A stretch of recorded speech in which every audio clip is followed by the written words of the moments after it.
નમસ્કાર, હું છું પ્રિયા અને તમે જોઈ રહ્યા છો જનતા કી જાણકારી ન્યૂઝ। નજર કરીએ આજના સમાચાર। પિતાના અવસાન બાદ દીકરીનો ન્યાય માટે સંઘર્ષ। વારસાગત મિલકત હડપના ગંભીર આરોપો સાથે પોલીસને એફઆઈઆર નોંધવા અરજી। પિતાના અવસાન બાદ પોતાની જ કાયદેસર વારસાગત મિલકત માટે એક દીકરીએ હવે ન્યાયનો અવાજ ઉઠાવ્યો છે।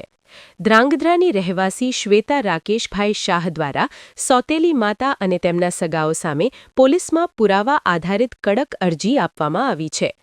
અરજીમાં જણાવ્યા મુજબ પિતાના અવસાન બાદ રોકડ રકમ, બેંક ખાતા, એટીએમ, સોના ચાંદીના ઘરેણાં, પોસ્ટ ઓફિસ ડિપોઝિટ અને શેર રોકાણો ગેરકાયદેસર રીતે કબજે કરવામાં આવ્યા હોવાના ગંભીર આક્ષેપો છે। ફરિયાદી દીકરી શ્વેતાબેન શાહનો આક્ષેપ છે કે મારા સોતેલા મમ્મી અલ્પાબેન શાહ, કાકા મોહિતભાઈ વોરા અને સોતેલા મામા અમિતભાઈ શેઠ દ્વારા પૂર્વ નિયોજિત સાજિશ, વિશ્વાસઘાત અને નાણાકીય છેતરપિંડી આચરી છે, જેમાં તેમના કાયદેસર વારસાગત હક પર સીધો આઘાત કરવામાં આવ્યો છે। આ બાબતે અગાઉ અરજી કર્યા છતાં કાર્યવાહી ન થતાં હવે પુરાવા સાથેનો અંતિમ અલ્ટિમેટમ પોલીસને આપવામાં આવ્યો છે। દીકરીએ મીડિયા સમક્ષ જણાવ્યું છે કે કાયદેસર કાર્યવાહી નહીં થાય તો મામલો ઉચ્ચ અધિકારીઓ અને ન્યાયાલય સુધી લઈ જવામાં આવશે। અરજીમાં બેંક અને એટીએમ ટ્રાન્ઝેક્શન રેકોર્ડ, સોના ચાંદીના ખરીદી બિલો, આવકવેરા દસ્તાવેજો તથા ઓડિયો પુરાવાનો ઉલ્લેખ કરાયો છે। સાથે સાથે પુરાવા નષ્ટ થવાની ભીતિ વ્યક્ત કરી નાણાકીય ખાતા ફ્રીઝ કરવાની પણ માંગ કરવામાં આવી છે। આ કેસ હવે માત્ર એક પારિવારિક મુદ્દો નથી રહ્યો, પરંતુ દીકરીના કાયદેસર હક, ન્યાયની માંગ અને તંત્રની જવાબદારી સાથે જોડાયેલ ગંભીર પ્રકરણ બની ગયો છે। હવે તમામ નજર ધ્રાંગધ્રા સિટી પોલીસના આગામી પગલાં પર છે। શું તંત્ર કાયદા મુજબ કાર્યવાહી કરશે કે દીકરીને વધુ એક કાનૂની લડત લડવી પડશે? રિપોર્ટ હિતેશ રાજપરા, ધ્રાંગધ્રા, સુરેન્દ્રનગર।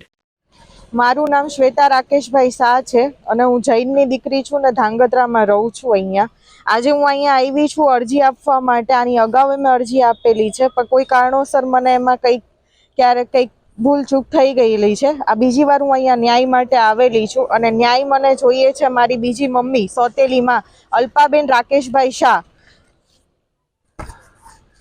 આ મારા મમ્મી છે, સોતેલા મમ્મી છે કે જે મારા પપ્પા ઓફ થઈ ગયા એના એક જ મહિનામાં રોકડ રકમ, સોનું ચાંદી, ઘરના ડોક્યુમેન્ટ, મારા બેંક અકાઉન્ટ, પપ્પાના બેંક અકાઉન્ટ, એમના બેંક અકાઉન્ટ બધું જ લઈને મને વિશ્વાસમાં લઈને મારી સાથે વિશ્વાસઘાત કરીને બધું લઈને એમના પિયર કચ્છ ગાંધીધામ જતા રહ્યા છે।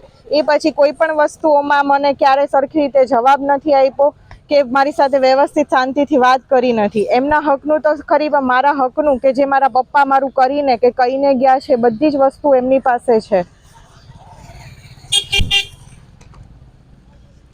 આ મારા કાકા છે મોહિતભાઈ વિરેન્દ્રભાઈ વોરા, જે અમદાવાદ રહે છે અને મારા સંબંધમાં મારા કાકા થાય છે, કઝિન કાકા।